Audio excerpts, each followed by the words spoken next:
Okay, let's see what happens here now.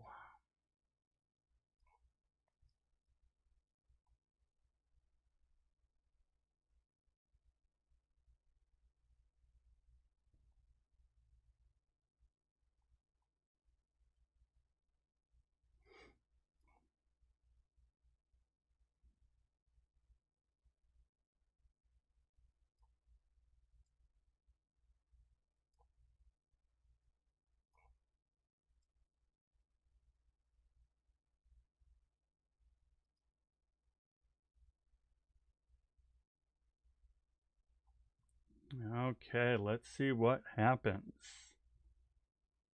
Martin Newley, I was having a hard time figuring out comment with the last one. Yeah, I bet I kind of messed things up there. I need to make a couple changes, make sure that the chat window is set. Okay, and then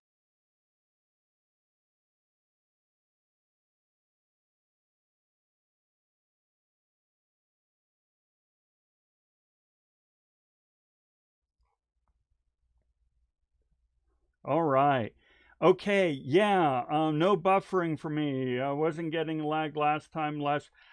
Hopefully this will work out okay. Let's let folks kind of get back in with us. In the meantime, I'll load this all back up and so forth. Now we're getting folks back in somewhat. Okay, a lot smoother, looking good. You know what? This is a classic case of where I'm pretty technically savvy, guys. I wasn't born yesterday, but here's the thing. I'm not an expert and I'm working out of my home, and who knows what happens with connectivity here and so forth. And then I think I was having my Dropbox sync, and I think that was messing things up. So it's like, oh my gosh, what's going on, right? Okay, we're getting folks coming back in. I appreciate your patience with all that.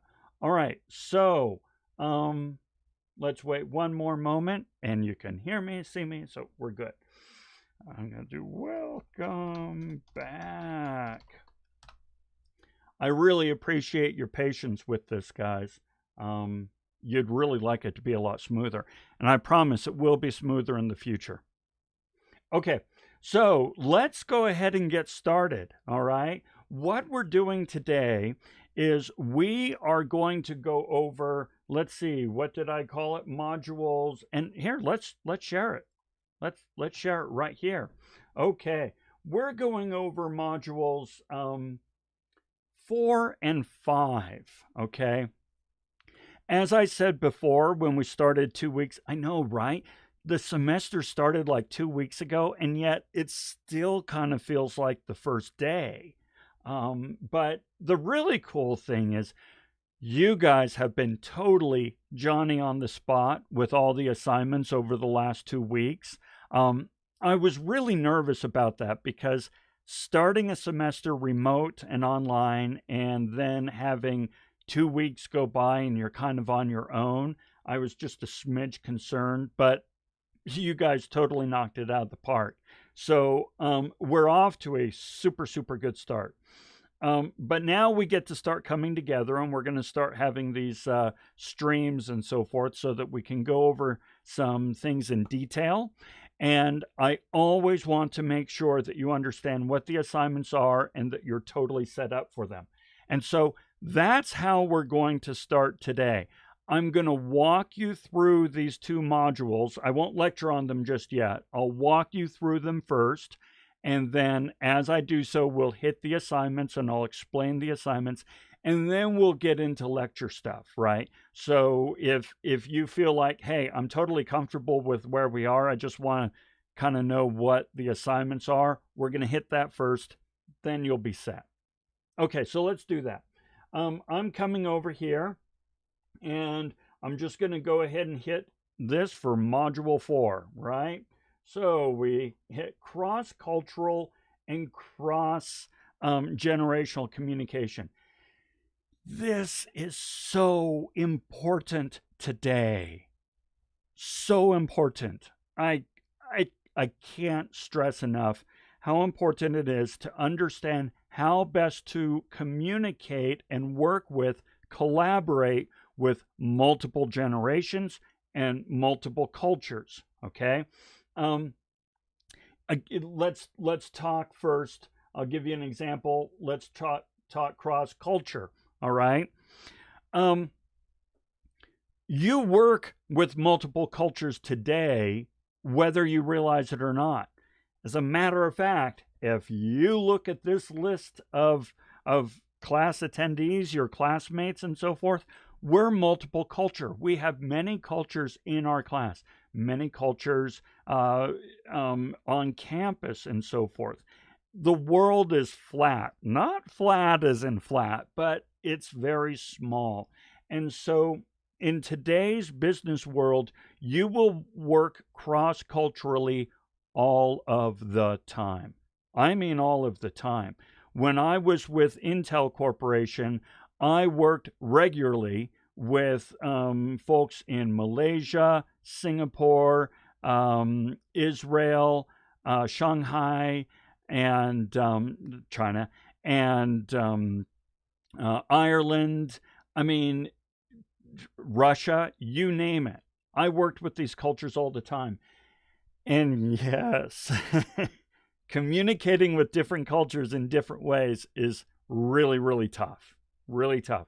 So we're going to explore that. Then when it comes to generations, guys, this is the first time in like history that you will be working with, and you might already be working with, 4 to 5 generations, at least 4 generations. Okay, you are working with baby boomers, you are working with Gen X, you are working with millennials, and you are working with Gen Z. Okay, many of you are Gen Z. If you're 22, 23, 24 years old or younger, you're Gen Z. Many of you are millennials. I'm Generation X. And of course, my parents and so forth, your grandparents are baby boomers. And all of these folks are in the workplace today. It didn't used to be that way. It used to be that people would go off and retire at 55. They'd retire at 55 because you were expected to die at 60. Well, that is no longer the case by any way, shape, or measure. Today, people are like starting a second career at 55. Me, okay? I started teaching. I worked for like 25 years in the corporate sector. And then at around the age 45 or so, I decided, you know what? I'm totally switching to academia. So now I'm in my early 50s and I am starting a new career in academia. And I'll be in this for 20 frickin' years. I'll be doing this for 20 years, which is just an example of how we have people in the workforce much longer than we used to. And in the same way, you kids, now, the Gen Z, it used to be that when you were a kid, the job you'd go off and get is a paper route or something like that. I had a paper route. That's a thing of the past. Today, you guys are entering the workforce a lot sooner, and you're entering the workforce with some pretty decent jobs. So first time in history, we've got these 4 generations working shoulder to shoulder. And yeah, it matters how we communicate. So we're going to explore that. All right, so there's my quick preamble. So remember, you just hit next. All right. And then you've got yourself a couple of videos. This video talks about cross-cultural communication. And this video talks about cross-generational communication. Now, I still recommend you watch the videos, but I am going to today lecture on some aspects that I think are particularly important and I do not think are covered very well in these videos. Yes, they're my videos, but they're like ancient. These are videos that I did way before I was doing all this nutshell brainery stuff. And so the videos, while they're fine, they cover the basics, but I did not cover things that I think are particularly important. So I'm going to be lecturing on that today. That way, with this video and with those videos, you're going to be totally set. Okay? And so then we hit next. And then that's module 4. So totally easy. We're going to do that today. All right. Well, then what about module 5? All right. Well, module 5 talks about tone, style, and power. Tone in our communication and the style of our communication is hugely important, really important. And we're going to go over this today. And as is power. Here's the thing, guys. I want you to really think about this for a sec. I made the case to you earlier in the videos that communication is all about influencing the attitudes and behaviors and values of yourself and others for a business specific intent. Well, influencing others, that's power. That is power. And power, as we are seeing today in spades, can be, it's like fire. It's neither good nor bad, but it can be used for good and it can be used for bad. Okay? We want to understand how to use this incredible power of communication for good when it comes to influencing those in our lives and in turn being influenced by those in our lives. So very, very important. Okay, so then we're going to scroll down. I apologize. I've got multiple monitors here, you know, the whole deal. So you're going to come here and you're going to have a video here about tone, a video I have here about political correctness with John Cleese, kind of fun. But then I'm going to lecture on a bit. Here's a video about how communication influences power. Once again, this is an older video, but it covers really good stuff. I'll hit some key points today. And then here's a great Simon Sinek video. Then you come to this assignment, this paper. I want to take a moment and talk about this paper.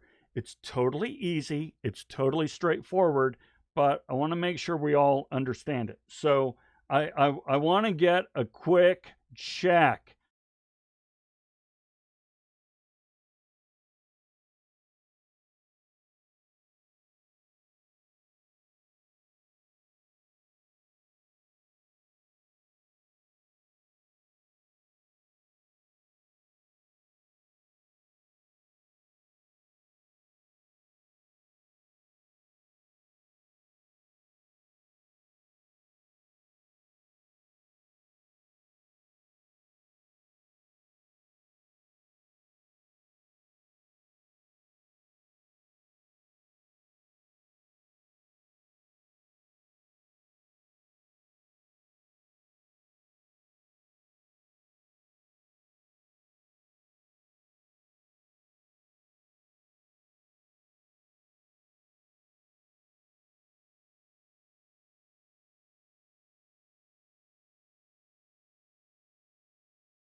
Oh, have I? So I've got Chris with me. I've got Hiram. Well, the good news is I'm recording this. So if I've lost people, if they've dropped off, they'll be able to watch this later on. I was just hoping to get some engagement and interaction. All right. Well, we're going to go ahead and go through this anyway. So here's the idea of the paper. You have a couple of options. All right. Okay. Madison's with me. Good. I've got people. Yay. All right. Okay. So we have a couple options. One is on being heard. The idea here is, let me come down to this. The purpose of this assignment is to demonstrate that you have an understanding of the fundamental principles that we've discussed, and we're still discussing now. So remember, what do I mean by the fundamental principles? Taylor's with us. Fantastic. Raina. All right, good. So the fundamental principles, remember, they were purpose, audience, channels, format, things like that. Remember, these are the fundamentals that we've been practicing so far. If you remember, I said, hey, the first part of this semester is about, lagging 45 seconds. That's why. Thank you for pointing that out to me. I appreciate that. I will remember that. Okay. The first part of this semester was collecting tools for our toolbox. And so the fundamental principles are those tools, like the purpose, know what your purpose is in communicating, know who your audience is, know what channels you're going to use, what format you're going to use, the style and tone, and the audience included, psychographics, demographics, context, your stakeholders. Those were all the fundamental principles. And we're still going over them right now. But now you're going, oh, yeah, I get that. Okay, so the purpose of this assignment is to show that we understand those fundamental principles. And so here's what we do. Here's what this particular option is. This option 1, being heard. Describe a time when you were not heard or you were misunderstood. Such as, hey, why is nobody responding? And you're like, dude, chill. There's a 45-second lag. That's an example of where you were not heard or you were misunderstood because I was freaking out going, is nobody here? But you'll want to write about something a little cooler than that. Describe a time where you were not heard or you were misunderstood. Describe the situation. I'm going to move this over. Describe the situation and feeling surrounding that experience. How did you feel? Then, and this is particularly important, this is the important part, analyze why you think you were not heard. In so doing, focus on the root causes and what you could have done differently to better convey your message. Don't fixate on the wrong perpetrated by the listener. Hey, crap happens. Focus on the principles in the class thus far considered, what you could have done differently and what you would do differently in the future, okay? Because you're going to be misunderstood or you're going to have plenty of opportunities to communicate. How are you going to communicate differently to make sure that you're heard and understood based on what you've experienced, what you've learned in the class so far, okay? You'll want to cite references. By the way, when you cite references, the videos totally count. The videos that you've been watching, they're references. Anything you get from Owl Purdue, they're references. There's a ton of places where you can get some cool references, so that should not be tricky. Now you have a second option if you don't want to do this one. Your second option is connecting the dots in the real world. Here's how this one goes. Explain and connect two of the fundamental principles of communication and discuss that we've discussed in this course so far. Define and explain the two topics you select, as well as how they come together and can be applied, that's a typo, in the real world in a workplace situation. So the example, I give an example right here. Oh, let's see. Do we need to list OWL Purdue as a reference do we need to list Purdue as a reference if we use it to create our own citations? You know, I would just say that you can reference OWL Purdue. You know, you would reference it in APA, right? So, you know, Purdue OWL parenthesis the year if it's available, if not ND. And then the name of the page that you got it from, and then the link to that page. Pretty darn simple. Now, by the way, when it comes to APA references and APA format, I'm not going to be a huge stickler. So if you use a period where you should have used a comma in the reference, I don't care. You're fine. Okay. Um, I do want to see a really good, honest run at APA. I don't want you to just throw it out the window, but don't wring yourself into knots trying to figure out how exactly do I reference it. So long as you use use OWL Purdue's guidelines in how to reference, you're going to be in fine shape. Okay. Now back to this example. The example that I have here, and I'm going to blow this up so that I can read it here instead of having to do that crap. For example, if I were writing this paper and I were to select effective workplace writing and audience analysis as my two fundamental principles, I would first explain that I would explain these two elements and discuss how they apply to business communication. I would then connect the two by saying that because the audience is busy, analytical, decisive, and critical of time wasters, the business writing should therefore be clear, concise, data-driven, and to the point. I would then give a real-world example of how this is done. Thank you. Shimron is here. Fantastic. So these are your two options, either on being heard or connecting the dots in the real world. Completely up to you. Now, what are the overall requirements? Well, the overall requirements are 3 to 6 pages. Remember my policy on page length. If you don't remember my policy on page length, go back to the syllabus, take a look at it.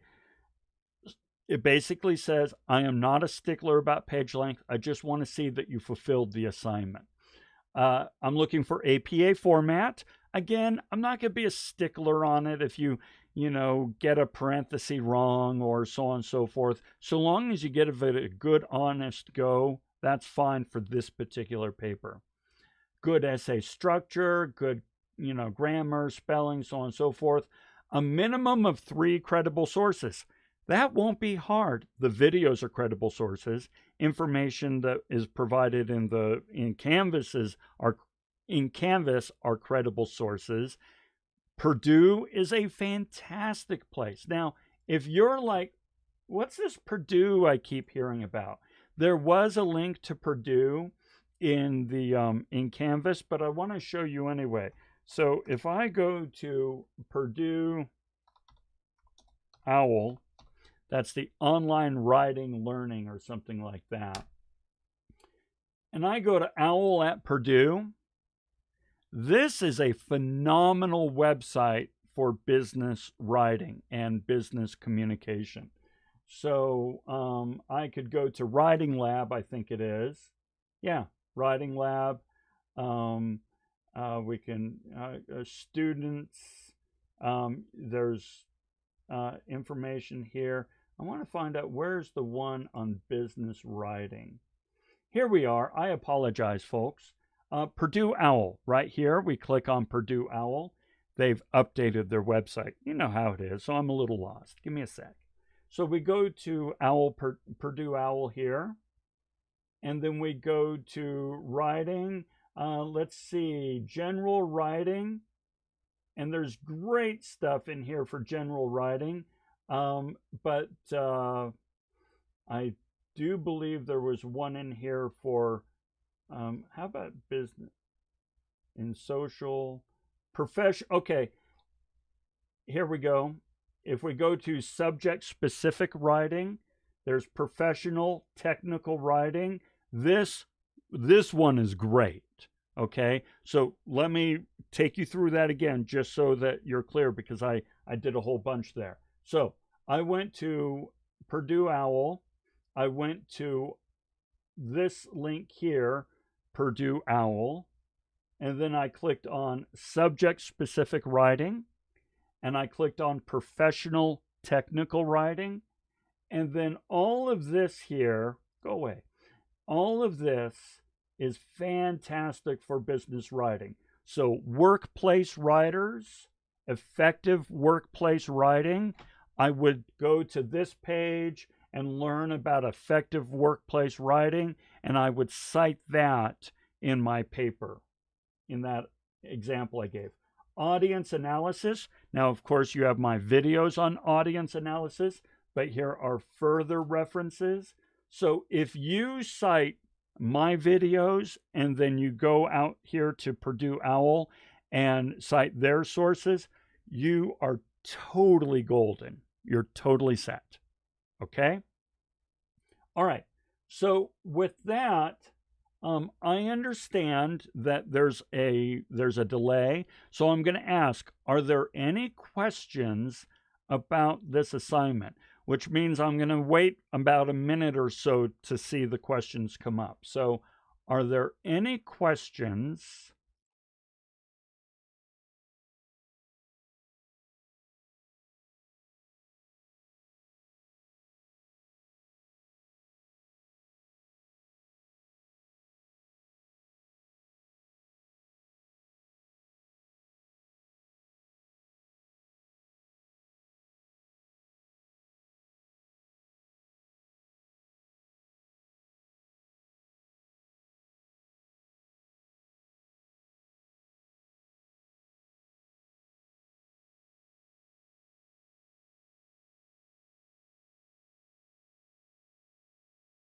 Have a good understanding of the principles. Madison, nope, seems pretty straightforward. You know, it's a funny thing about that, Madison. For all the papers in the course, let's see, I'll come back to that, Madison. Let me read this. For all the papers in the course and others, I would assume the title page APA, you know, correct. Yeah, title page doesn't count in the page count, nor does the reference page count in the page count. Still, here's the thing about APA, folks. 12-point font, double spaced, 3 to 5 pages or so in 12-point font, double spaced, easy. I've seen shopping lists that long. So don't worry about it. Don't worry about that. Okay. Yeah, APA could be new. Now, Raina, remember a couple pages back in Canvas, I have a video about how to write in for APA, how to format in APA. Now, Purdue OWL has some wonderful resources on writing in APA. So what you would just simply do is go Purdue OWL APA. If I go to Purdue OWL APA and hit that, come on, there we go. Takes you to a writing lab on how to format an APA. Now, don't freak out about this. It's really, really straightforward. And I'm not going to be a stickler about it. So you're going to be all right. Okay. So, Madison, I want to come back to you and say something real quick. As you say, seems pretty straightforward. And it totally is straightforward. Here's the funny thing, though. Believe it or not, the explanation that I just gave here added richness to the assignment explanation. Now, you guys know what I mean by richness. The assignment just written with no verbal explanation, no eye contact, no, emphasis and tone and so forth. The assignment just written, it's fairly straightforward, but it could cause confusion. Whereas me sitting here explaining and talking about it, that added richness to the explanation and therefore seemed pretty simple and straightforward. So there's an example of this communication, principle of richness. Okay. All right. So we're going to move on from this. Hit next. And that's it. Then that concludes Module 5. So there are no quizzes this week, okay? All you have to do this week is that paper, just the paper, no quizzes. Now, if we come back here to home and we take a quick look at next week, we see that next week we're going to start forming teams. Now, I'll come back to that. I see a quick question here. APA video, you use the phrase running head on the title page. Actually, you know what? That's a super good question, Stephen. The new APA style, so that video that I did was for APA 6. We're now in APA 7. Yeah, really important, right? They keep changing it. APA 7 doesn't use the running head. So if you don't use the running head, I don't care. I'm not going to worry about it. So the main thing you want to do is 12-point font, double spaced, good structure, and include references at the end and in-text citations around who you're referencing, and that's it. You're going to be in good shape.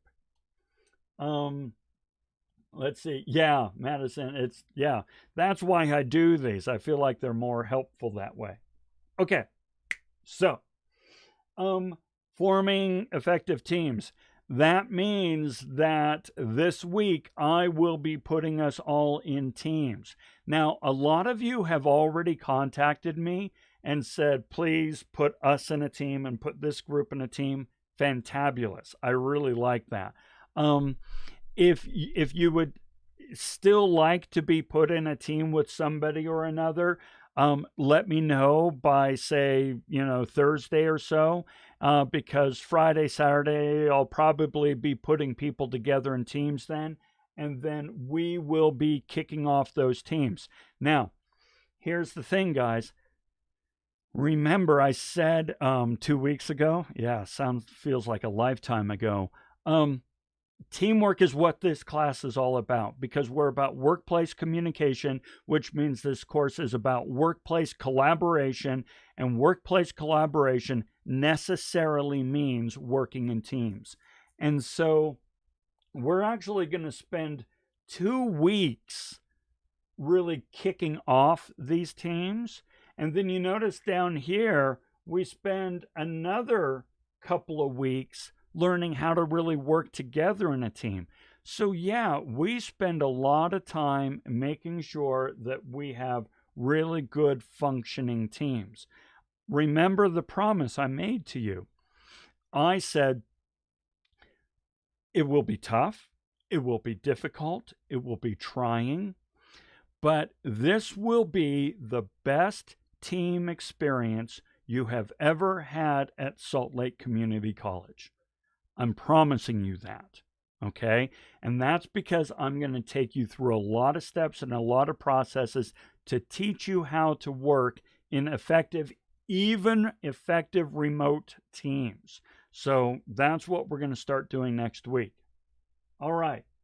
So let me ask you, do you feel like, and we'll do another question page here, and I got to update this page so it makes more sense when you see it.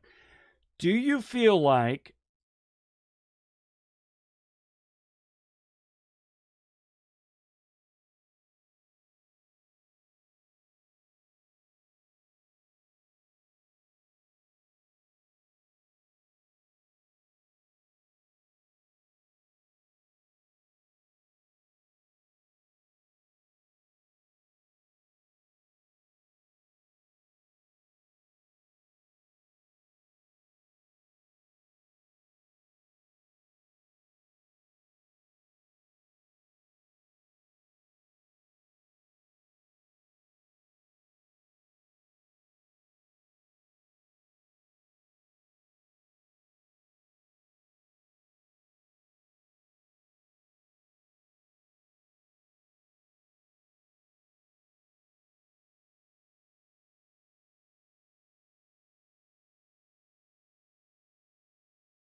Hey, thanks for point. Okay, that is really cool. So what you've told me is that when I go to the question page, you no longer hear me. My apologies. Hey, you know what? First day back, right? And you're having to go through all this crap. All right. I'm going to ask one more time. And this time with an actual microphone working. Do you feel like you have all the instruction and information you need to be successful this week in terms of the steps and what's required? And I'm not going to go to the question page again. I can fix that. I know how to fix it, but okay, we got a yes. Yes. All right. Fantastic. All right. I'm getting positive, so we're going to be in good shape. So this is what I'd like to do now. Oh yeah. Okay. Cool. Um all right. So you guys totally have options here, right? I want to next I'm going to talk about some key elements of working together in with generations, some key elements about working together with different cultures, and then a few notes on tone and style. These are things that are in addition to what is in the videos, or what is in the videos already out there on Canvas. Okay. So let's take like 2 minutes, stand up, stretch. Doing these remote things, it's really weird. It's more taxing than if we were all together in a room. It's really quite, taxing and so forth. So let's take a minute, stand up, stretch. If you need to hit the bathroom, go ahead and do that. And when we get back, I'm going to tell you some fun stories about generations and culture and so on and so forth. And I'm going to stand up and stretch too. Oh.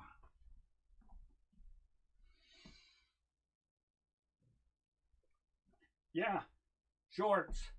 I'm wearing shorts underneath, totally. At least it's not jammies.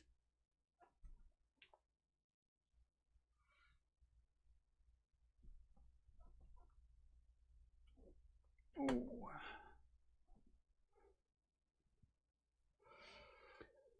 Hop, hop, hop, hop, hop.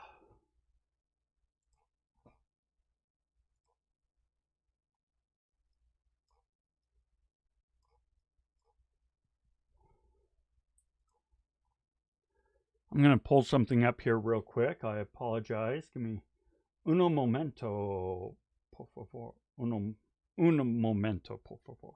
My Spanish, no good. No bueno. Let's see.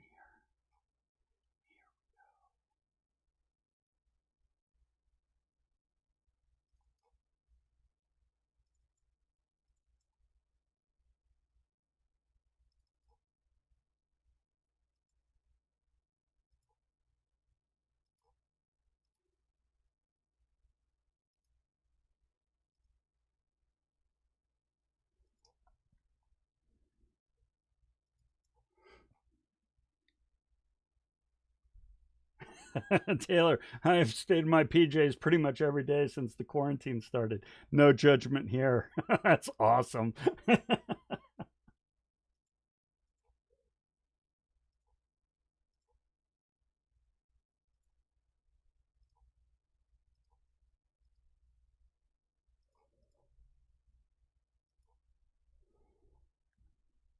Okay, will you? Let's see. I have another question coming up, so let's see here. Will this be how we meet on Mondays, or will you be switching between YouTube and Zoom? I would like to do YouTube. I would like to do YouTube like this because I have a whole lot more functionality with OBS. Yes, granted, I kind of screwed up today. My first day back, if you will, working in OBS. And so it has not gone quite as swimmingly as I would like and as you deserve. But I'm going to get my act together there. So most of them will be through YouTube like this. However, Lena, and anybody else, if you want to meet with me in Zoom as virtual office hours, if you will. If you want any one-on-one instruction or guidance, or if you want to just play with ideas and so forth, I am so totally here. I live in this place. I'm here for you. So if you want to meet up in Zoom, we can. Okay, so this is what we're going to do. First, I want to talk about a key aspect of cultural communication. Then we'll talk generations, and then we'll do some stuff on tone. In the videos that are on Canvas there. I need another caffeine, don't I? My head is losing it. There's a lot of good stuff there about cultural values, how values influence the way that we communicate and so forth. But it only does a cursory discussion about something called context when it comes. Come over here. There we go. Context when it comes to cultural communication. This is really important. At least I have found for me that this has been one of my biggest obstacles in communicating cross-culturally. And I want to be clear, you're not talking to somebody new at this, okay? I speak 3 languages. I have lived in 5 countries. I have worked in 16 countries. I have worked cross-culturally for 20 years. I am, and this is from somebody else very close to me who lives off in Malaysia, she calls me a global citizen. I consider myself a global citizen. That said, context, low context and high context communication, this one still throws me for a loop. So I want to share with you what this is all about and how it has the ability to really mess up our communications if we're not careful. Okay? So, low context versus high context. Let's first talk about low context cultures. We are here in the United States, Switzerland, Germany. We are low context communicators. I am a very low context communicator. I shouldn't say we because not everybody here is a low context communicator. In the US, Germany, Switzerland, logical, linear, individualistic, and action oriented. So that means that when I communicate, I am clear, direct, informative, and I say what I mean. I don't know how to be tricky. I mean, I'm pretty, I can't lie to save my life, and I'm about as transparent as they come. You ask me any question, and I'm going to answer it, whether I should or not. I'm very clear, direct, informative. And as you already noticed, guys, I took you through the first part of what we're going to be doing over the next week with the 2 modules. And I'm clear, direct, and informative. I'm saying ABC, DEF, just laying it all out. Was I clear? Are there any questions? Things like that. In this low context communication, problem solving means getting right to the issue and addressing it directly. It's not personal. We're here to solve a problem. Okay? Again, I am a very low context communicator. So this makes total sense to me. But here's the thing. A lot of countries, as we see here, okay, are high context communicators. Japan, Arabia, some parts of Latin America, and so forth. Now, I lived in Japan for 2 years. And so if I'm over here and I'm in Japan, oh my gosh, right? Okay, so high context cultures are relational, collectivist, intuitive, and contemplative. Now, what does that mean in terms of communication? It means that they use, and I shouldn't say they because some of us are high context. High context use formal language loaded with implied meaning. I mean, this is where very carefully choose words that are pregnant and loaded with implied meaning, implicit, not explicit. Cannot be understood outside the context around the situation, which means if you don't understand everything going on around that particular topic, you will not understand what the person is saying. You just won't, because it is loaded with implied meaning, contextual to everything going on at the moment. I'm old enough to where Star Trek Next Generation was a new show, and now Star Trek Next Generation is an old show. But there was this one episode in which the alien race spoke only in metaphors. And of course, the crew of the Enterprise did not understand a single thing these people were saying because they were speaking in metaphors relational to their culture and their mythology and their history. And so Data, one of the characters, the android character in the show, he downloaded the entire mythology and culture of this species so that he could then communicate with them in their language, right? Well, this high context is not dissimilar. Now, when it comes to problem solving, they work on the periphery of an issue. Let's see. Attention to the problem directly is a sign of disrespect and may cause others to lose face. You do not address the problem directly, because that would be seen as disrespectful. The person involved in it would lose face. You just kind of talk about it on the edges, on the periphery. You circle the airport, but you never land. Now, here's the thing, guys. I want to share with you, if you are low context like I am, it's really tempting to look at the high context people and go, "You're killing me. Would you just get to the point? What? I mean, I don't understand anything you're talking about. You're just going on and on and on and on.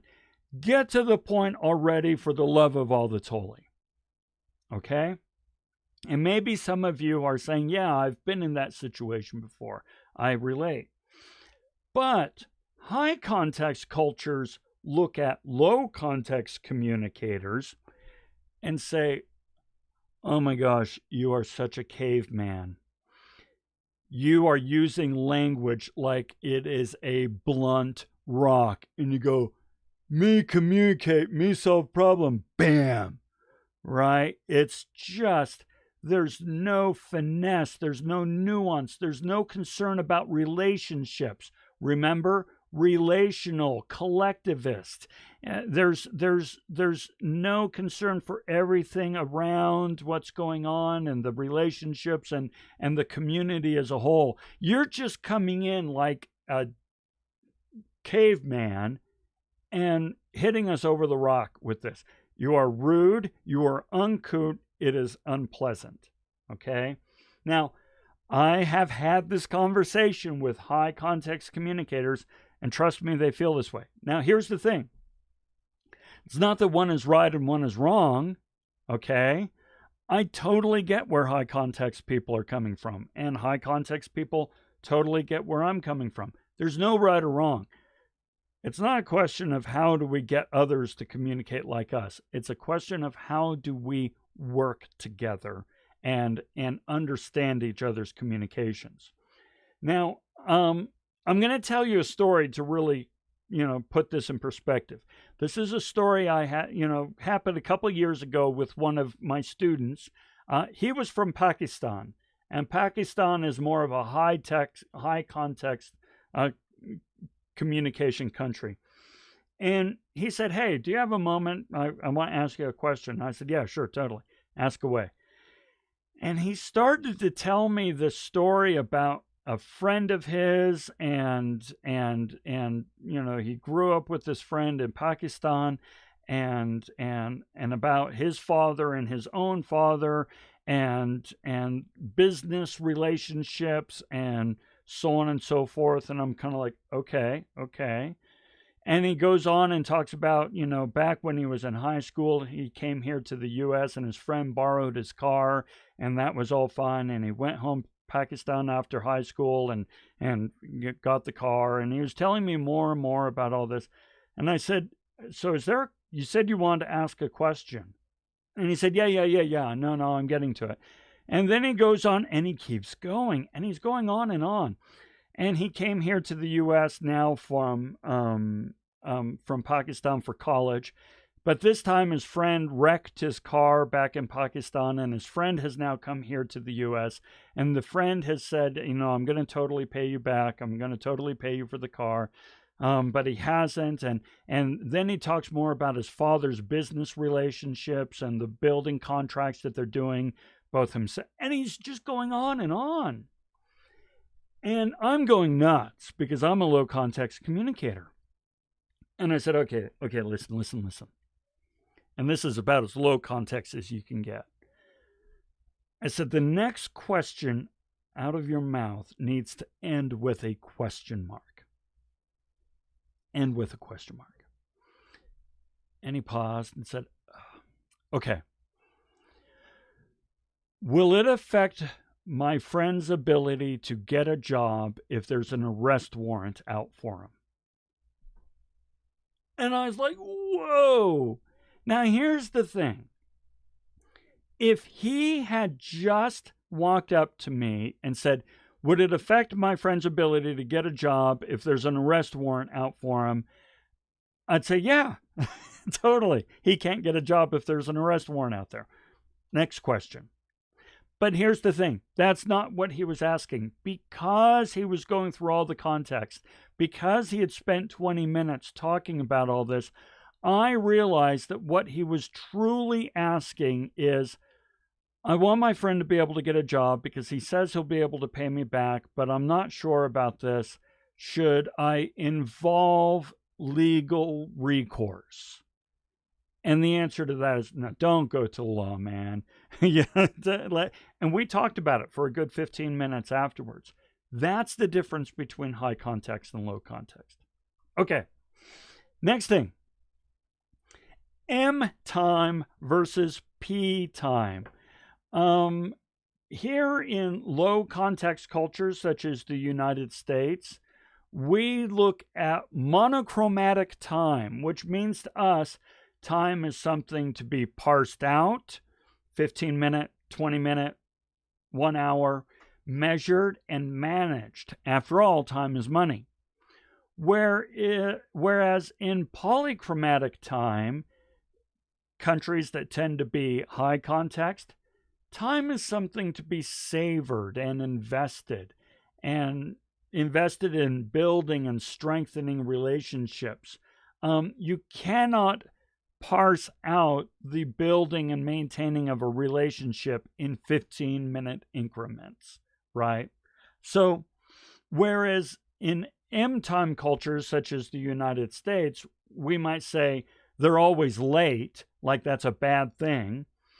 In a P-time culture, they might say they're always prompt, and that's a bad thing. So, for example, when you're going off and doing business in some other cultures and so forth, say Latin America, South America, Central America, and so forth, they'll spend a lot of time first before the meeting even gets started asking about your family. How's your family doing? How's your partner? Do you have kids? How's the dog, right? Oh, you're a cat person. They'll spend time really getting to catch up with you on how your life is going. And this is part of the regular meeting. It's just what's expected. Whereas if you're doing business in the US or Germany or Switzerland, you show up and you're looking at the agenda right away. Hi, how are you? Glad you could make it. Fantastic. Let me put the agenda up on the board. Let's talk. Let's get down to business. So that's another thing. Okay, last thing about cultures. Pace of life. Okay. Um, I'm not going to talk through this entire graphic here, but what it really comes down to is some cultures are in a big damn hurry. And by the way, the United States is in a pretty big hurry, right? Pace of life is frenetic. We're constantly going, we're constantly doing. It's work, work, work, work, go, go, go, go, go. I'm always late. I'm always late. United States on this list. Gosh, we're kind of in the middle here. Actually, that kind of makes some sense because I'll tell you what, I've been to Switzerland. I've lived in Japan. I lived in England as well. I lived in France. But now when you get down here, Mexico, Indonesia, Brazil, let's see, I've not lived, things get a little different. This is not lined up perfectly, I'm going to tell you. It Yeah, I should probably simplify this. Here's the point. Instead of just taking this from a textbook, I don't like textbooks. I should simplify this and put it in something that's easier to communicate. Here's the point. Some cultures are going to be like totally busy and frantic and, attend all your project meetings and be Johnny on the spot. Other cultures, more lackadaisical about it. More, yeah, we'll get to it. Yeah, mañana. It'll happen. Trust me, we're fine. Don't worry about it. And so this is something else that you're going to come across in multicultural communication and working together as teams. So those are the main things about communicating across cultures that I wanted to add to the video that you'll be watching in Canvas. I'm going to switch over to another presentation here, one more about generations. But let me first ask, were there any questions at all or any comments? Have you seen some of the principles that we talked about there in your own life? I'd love to hear. So jump on into the comments and let me know what you've run across in your own life.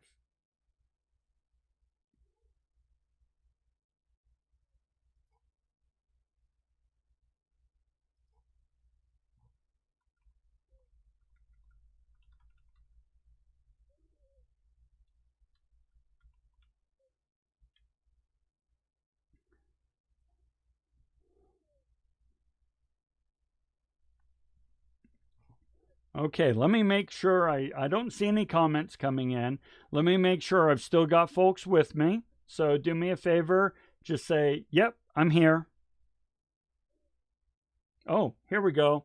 Is there any way someone could be mixed from M to P time? Yeah, totally. So here's the thing. In order to teach these things and discuss them, we draw them in terms of extremes, right? But yeah, we can be somewhere in the middle. Remember that graphic showed kind of this continuum. Yeah, and it also depends on what we're doing, right? If we're really excited about doing something, we might be more M time. But if we're kind of like more chilling and on vacation and so forth, we're more P time. So absolutely. Okay, we got folks. I think the biggest, let's see, from Taylor, I think the biggest problem I have had in my marriage is that I am a high context and he is a low context, and I have had no idea that that was a thing. Thank you for sharing that, Taylor. You're absolutely right. Oftentimes it's said that when it comes to male-female discussions, females tend to be a little bit more high context. They just want to talk about the ideas and the feelings and how they felt about something and kind of the relationships. We're going to talk more about this when we talk about diversity, whereas men tend to be more hardwired to want to fix a problem. Fix it and stop talking about it. Fix it and stop talking about it. And it's like, no, dude, chill, right? So yes, if you're a high context communicator and he's a low context, I could see some frustration coming from that. Absolutely. Um, my husband is a high context kind of guy, and I'm a low context. So Madison's in the exact opposite boat. It's interesting to learn about that. Yeah, yeah. Raina, yeah, mix. I've tried to become more of a mix. I'm definitely more low context, but I know now that when a student comes to me and says, "Hey, I want to talk about something," I kind of make my mind blank, saying, don't make any assumptions about context. Be prepared to shift over to high context. I am better at it. Like I said, I'm no neophyte. I know what I'm doing, but it's still tough. Okay. Yes, we can totally change our context and situations. Absolutely. I believe there is a time and a place for high context and versus low context. We love long dramatic stories and their context, and it's great. Yeah, absolutely. By the way, so Christopher, when you talk about time and a place, yeah, sometimes when there's an emergency, yeah, you don't want high context, you want low context. Everybody, I need you exiting this door right now. There's a fire coming. Yeah, absolutely. Um, Oh, okay. Funny video about this. Okay, yes, Taylor, please send that to me. Let's see. My mother is from Mexico, and she is definitely high context stories. Everything gets distracted, lose tracks at point, sort of in between. Yeah, I've had a lot of students come to me whose parents are from a high context country and so grew up in a high context culture, but these students grew up in the United States and so grew up in a more low context culture. Therefore, especially when like grandparents come to visit, the kids, my students, you're not kids, but you know what I'm saying, right? My students are like, oh my gosh, she just goes on and on. Oh my gosh, he won't let it go. He's just going on and on. That's high context. Yeah, it can be tough. Okay, thank you very much for chiming in. Really, I like these stories. This is one of the things that makes remote just a little bit more challenging, but I really like the stories. Okay, so I want to do a quick rundown on generations, if you are good with that. And I'm going to share with you my family, okay? So this is kind of the rogues gallery of generations, and I'm going to use them as an example as we talk through this. So if we go here, we've got Dada. He's my grandfather. He's traditionalist. We're not going to talk about traditionalists in here, but we have my father, who's a baby boomer, and we got myself, Gen X, and then my oldest son, John, is a millennial, and then Sierra there, she's Generation Z. Now, she no longer looks like that. This is an old picture. Sierra's now like, 19 years old or so. But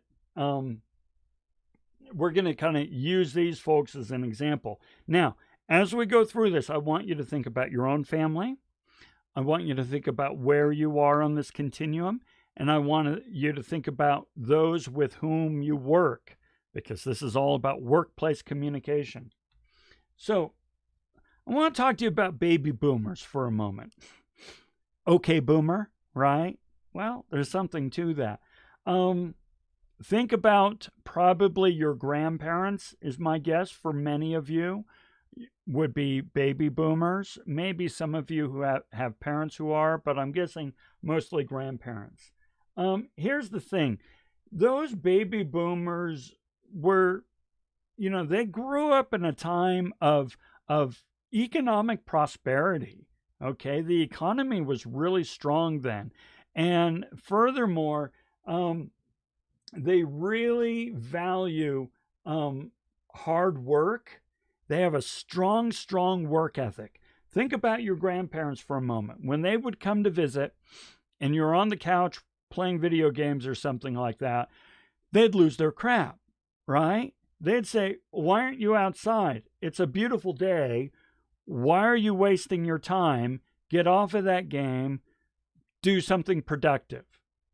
Did any of you go through anything like that? Does that sound at all familiar?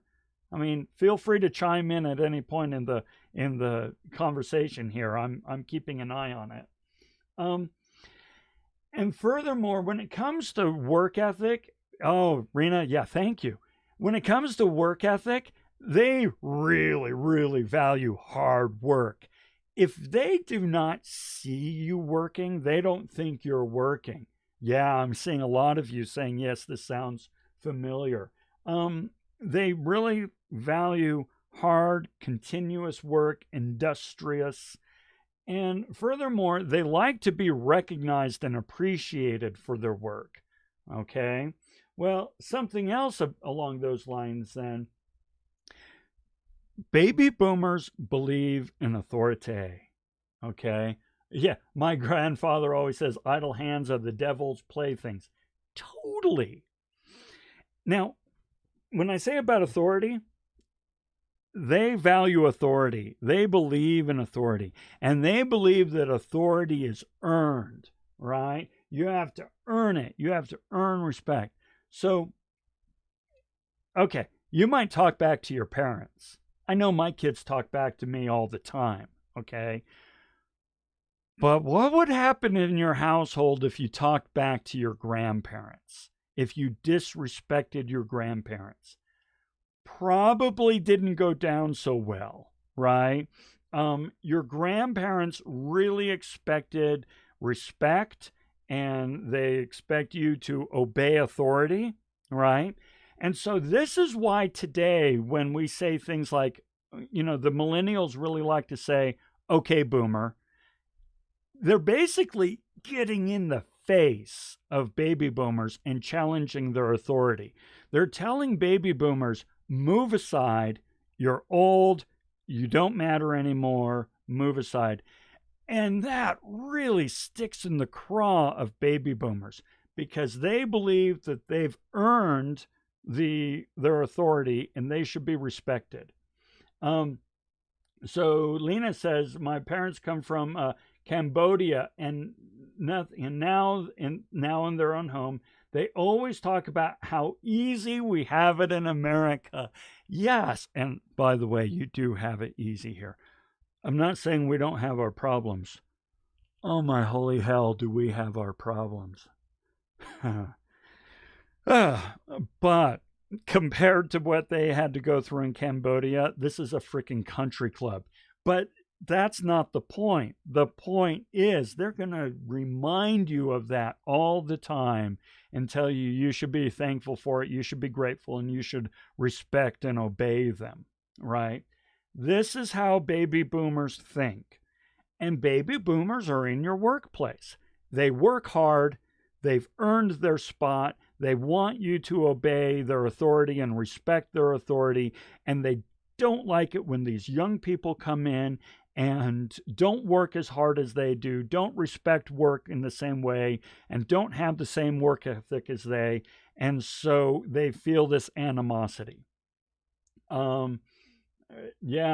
Always told, respect your elders. Absolutely. Okay, so those are baby boomers. And by the way, baby boomers don't like to change. They don't like change. They've never had to change. We'll come back to this, but you guys, change is a freaking constant, right? Whereas for them, they lived the majority of their life without having to worry about too much change. Okay, so here's my father, all right? He dodged the Vietnam draft as a kid, first in his family to go to college, right? Many baby boomers, they were the very first to go to college. Was frustrated that his new thumb drive did not come with instructions. Oh, that's right. A little thumb drive didn't come with the instructions, and he thought that was ludicrous. He values hard work, and he really dislikes social injustice. That was another thing that was on the previous. When it comes to values, driven to right social wrongs, and they are the ones that spearheaded social rights. So when he had a business, he would regularly hire undocumented workers and paid them really, really well because they earned it. He says these folks work so hard. They're trying to build the American dream. They're coming here. They're risking everything. They're working their asses off. You better believe I'm going to pay them. And he really did. And if you want to hear some stories about that sometime, let me know and I'll, Zoom or whatever. I'll tell you some great stories about what he did in the during his business years in the undocumented community. Some great stories. Anyway, quotes from my father. I haven't called in sick in 40 years, right? I mean, have you ever heard that from your grandparents? I don't call in sick. I never call in sick, right? Well, that was his take on it. And please keep the comments coming as we go along here. I'm always looking over right there to see what's coming in. Okay, Gen X. This is me. This is my generation, okay? So, let's see what this generation's all about. So, here's the thing. We were the first generation of what are called latchkey kids.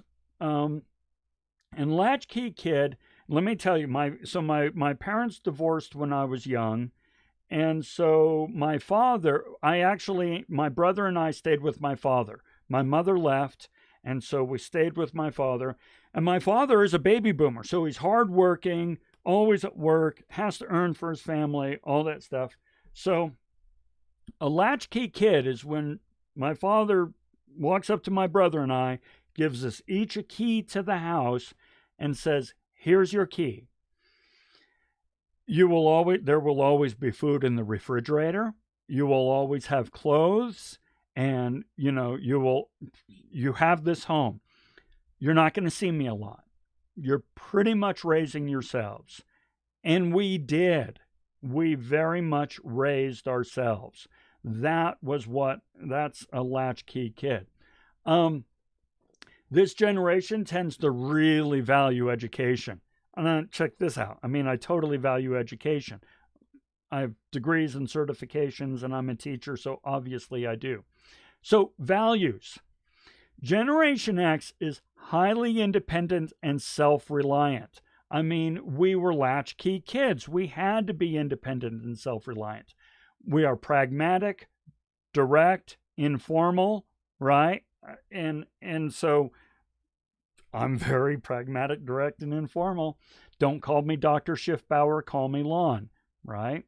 Now, this is going to come back to bite us, folks. So listen to this bad boy right here. Determined to give our own children the childhood that we never had. Okay, so think about this.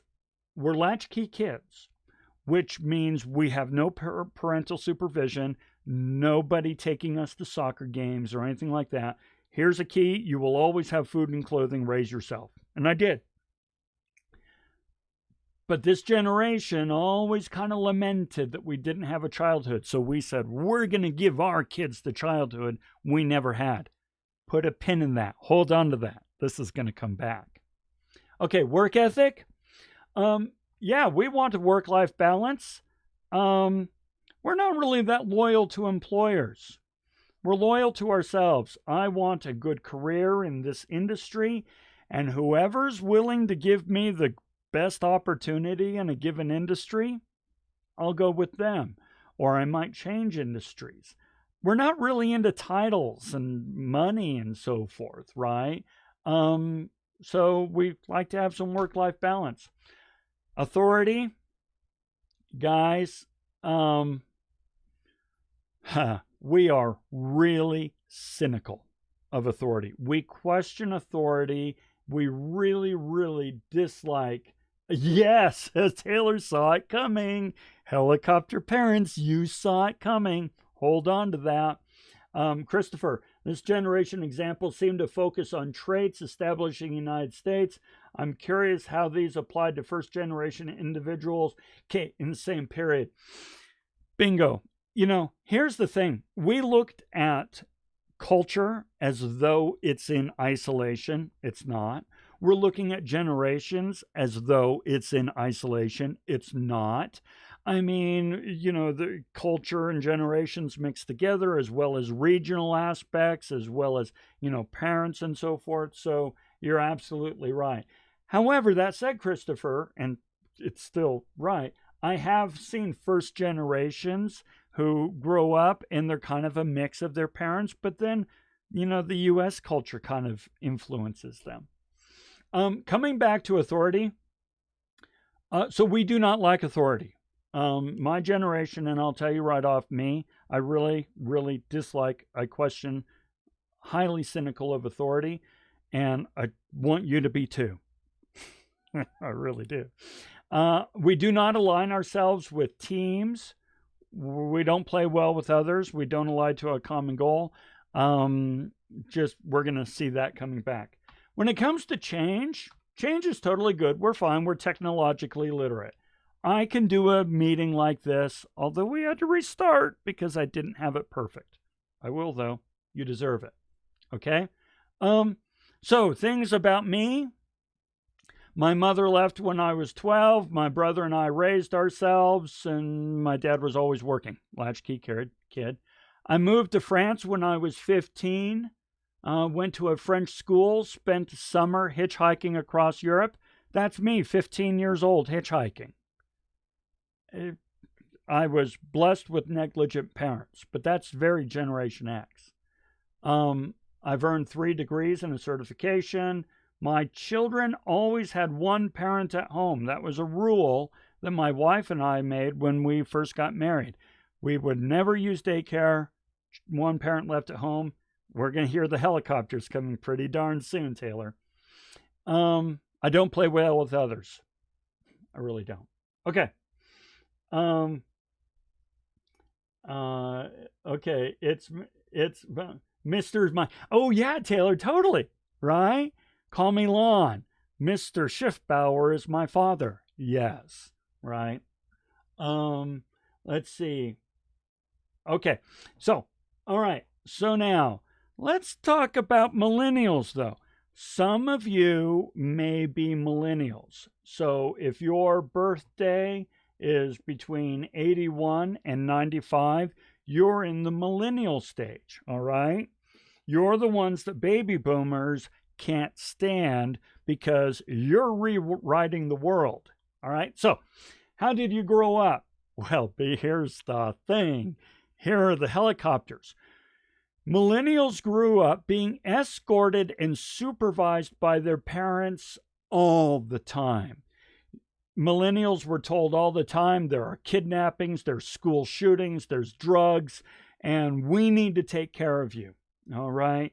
I don't know if this sounds familiar to anybody in terms of your own upbringing or your parents and so forth. Also, millennials were the first generation to have their own calendar. Let me tell you what that means. Think in your own life, guys. Even if you're Generation Z, this was the first generation, the millennials, to do this. Did your parents take you to soccer or to piano lessons or swim or track? Were you in groups or teams? Did you have after-school activities and weekend activities that your parents needed to drive you to and kind of organize their schedule around your schedule? If so, just barely a millennial. And oh, by the way, folks, this is not hard and fast science. Just because you're in this realm doesn't necessarily mean that these characteristics apply to you. It's just, this is what research has shown in aggregate. In aggregate means all together. You're still an individual, all right? So don't let this tell you what you are. Still, in aggregate, this stuff matters. So this is the first generation that have their own calendar, and parents are shuttling their kids all around to make sure that they can go to all these activities, and they would pay out the nose. my daughter would, she's Gen Z, but she would, have this activity and cheer and dance and drill and all kinds of stuff. And we would pay out the wazoo for it and organize our calendar around it. Okay, values. Motivated. Millennials are motivated by a need for a sense of belonging to a meaningful community. Millennials really like to belong to groups and communities and friends that give them meaning and purpose. They really like to connect. It's no accident that millennials invented all this social media stuff, because millennials really like to connect. They know how to connect much better than my generation. Hold on to that. Enjoy experimenting and discovering new solutions to problems. This is another reason why millennials and boomers don't necessarily get along all the time. Boomers say, I already know the answer. This is the way it works. It's always worked this way. Leave me alone. Whereas millennials are like, have you thought of something different? Let's try this. Let's try that. Boomers, it'll never work. It's never worked that way. Millennials are like, I don't know. Things have changed. Let's try something different, right? A millennial so this is from Lena. With strict parents who had a different upbringing, times everything by 10, and protective parents and strict. Yes.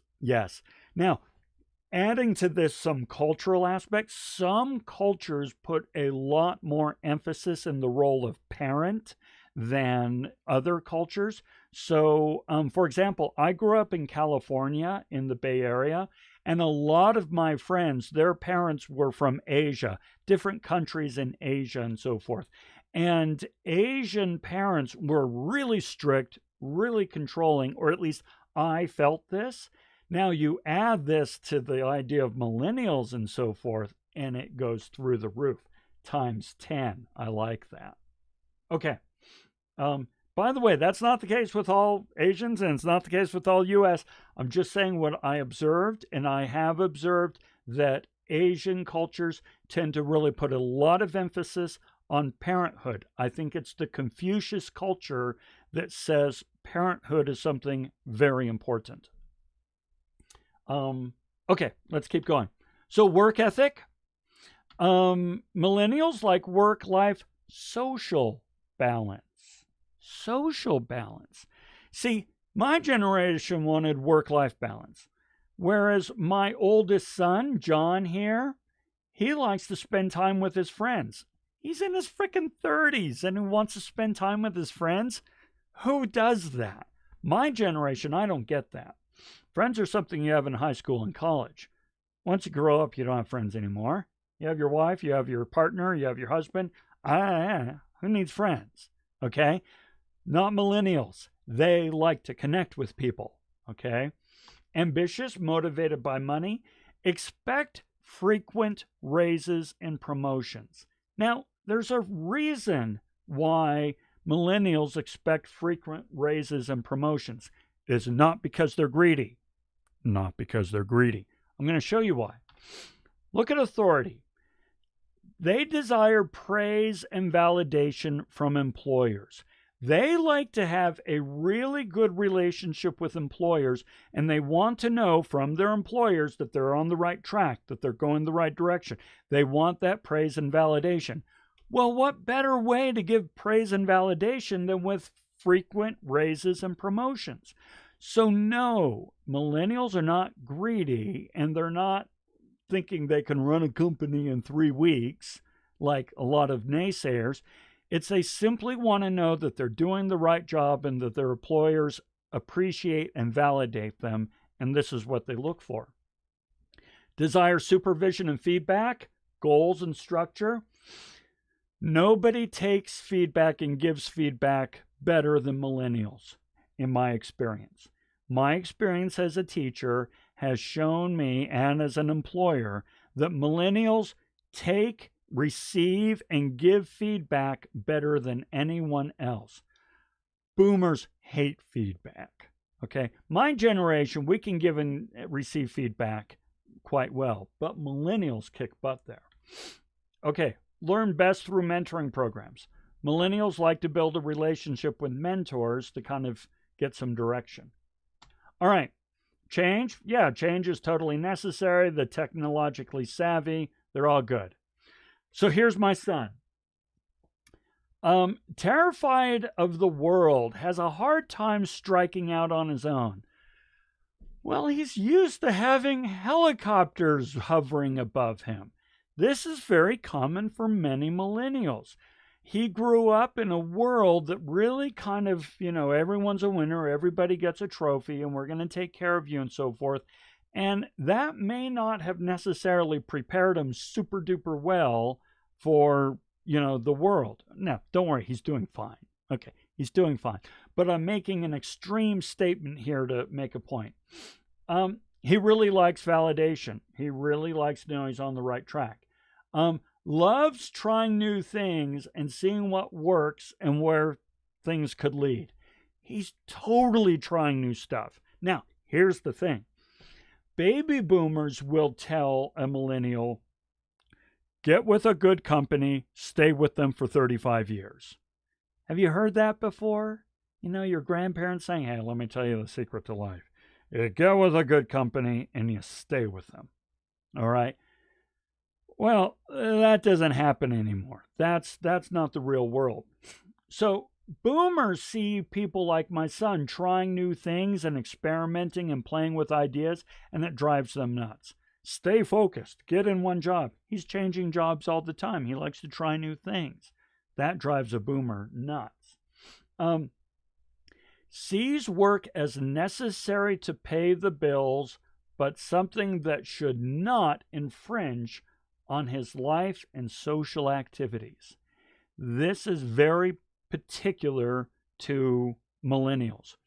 Boomers define themselves through their work. My generation defines themselves through their work. Millennials do not define themselves by their work.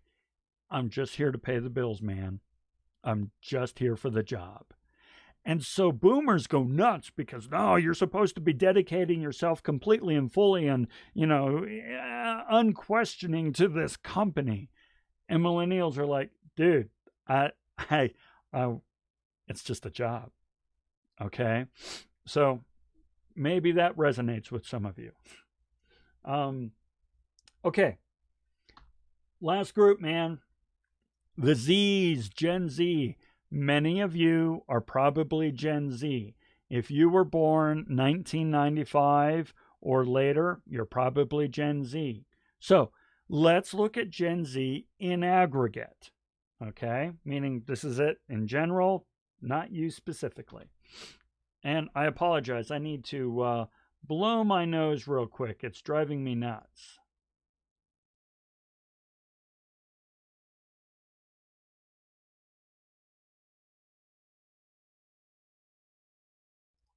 Okay, apologize for that.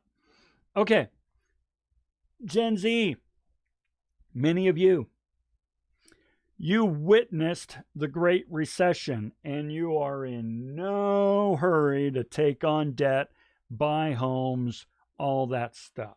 All right, you grew up during that time. You know that nothing is solid.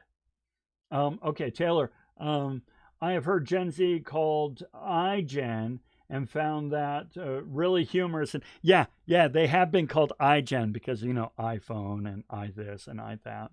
Yeah, actually, I did a special lecture on this generation a couple of years ago, and I had to do a whole bunch of research, and it took me forever to kind of decide what term is best used. This is the term that most people have landed on. But you're right, iGen. A near never-ending stream of real-time news, dialogue, videos, social interactions, and entertainment. You guys, this generation is constantly connected. Constant stream of information and real-time sort of entertainment. For example, I know as a professor, I need to do everything I can to make these remote lectures as interactive as possible.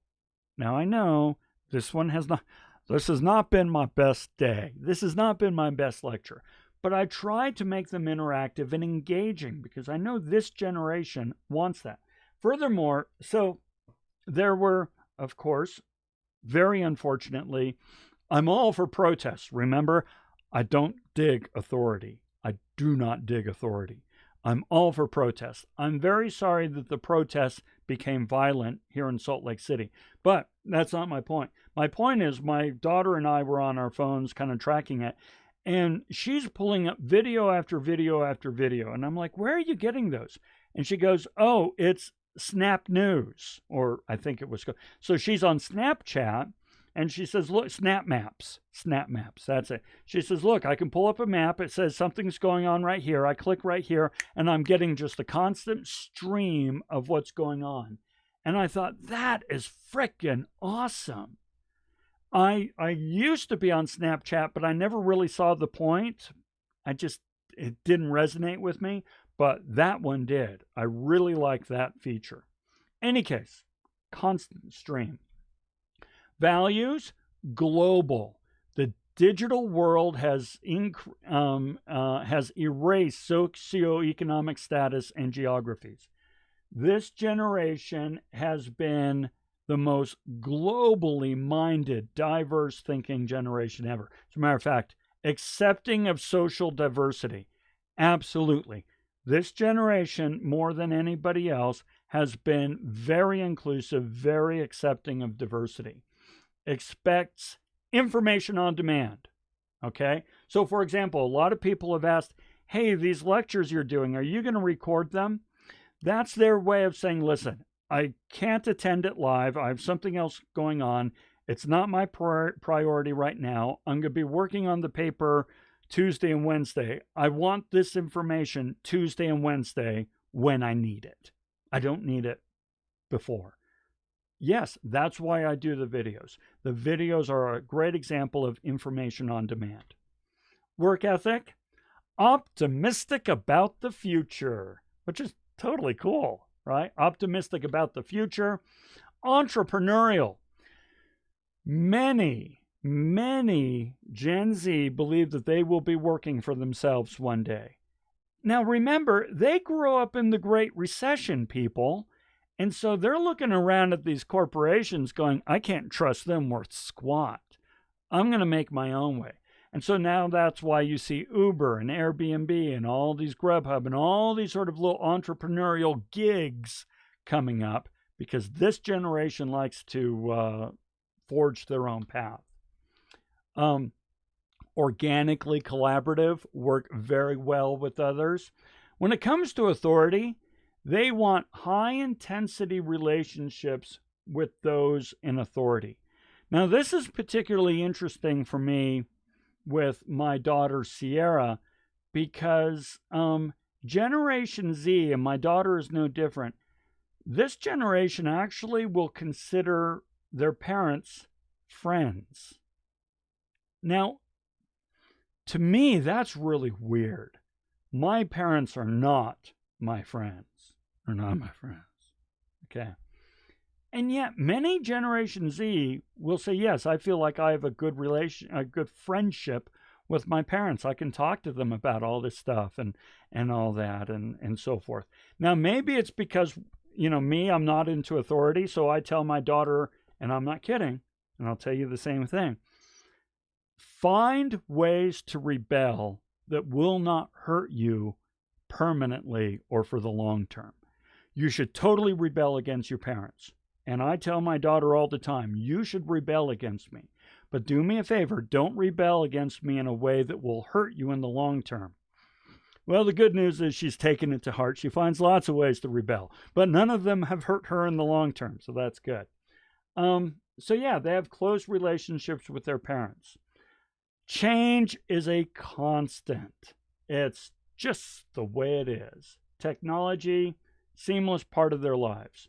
Okay, so my daughter, very high, this was a couple of years old, this presentation, so she's no longer in C-Tech and drill and cheer. She's now working as a medical assistant because she was in C-Tech.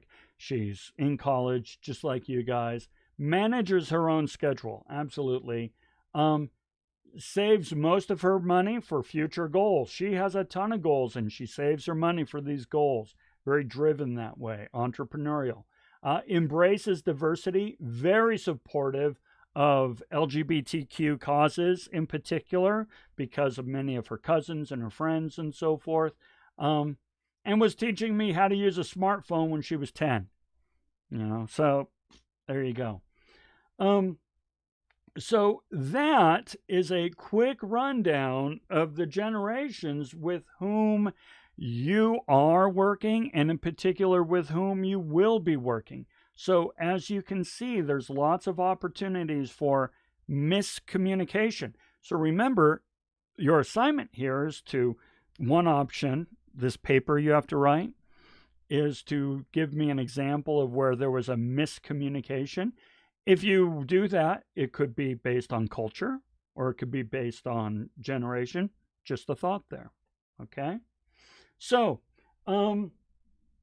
folks, we are getting low on time. So I'm going to let the videos that are on Canvas take you through tone and so forth. And remember, there was some tone discussed in the other videos that you saw. So you're going to be fine there. But I really wanted to make sure you had that material.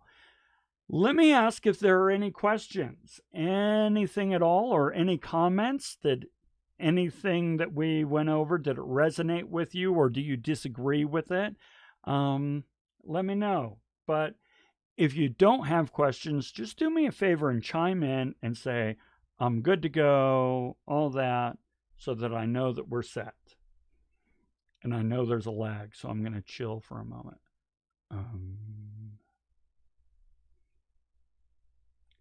I'm not very good at chilling. I'm a P time person. No, M time person. Good to go. Yeah, don't worry, Christopher. I know what you mean. Okay, awesome. Well, Laurel, I hope it was an awesome lecture, but it's going to be even better. Yeah, stick with me, man. Don't leave. I'm going to make it better. Okay, good to go. Awesome. Awesome. Good. Okay. Looking good. So what I'm going to do, folks, is I'm going to just hang out here for a moment in case anybody has any questions, or if you want me to set up a Zoom for any one-on-one stuff that isn't recorded and so on, we can do that. Otherwise, thank you very much for attending. Have a fan-freaking-tastic week, and let me know if you have any questions on the paper. Otherwise, we'll see you next week. Have a good one.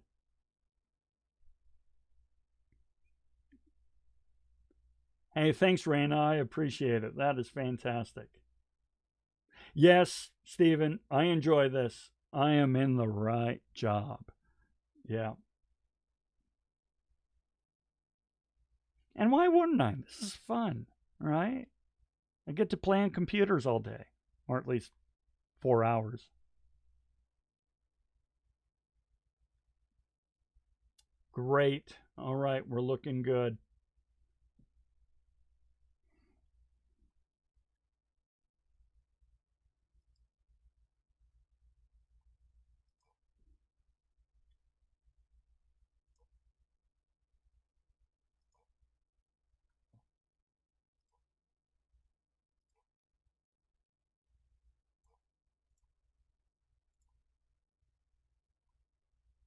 All right, we're good, folks. All right, have a good one. We'll see you later.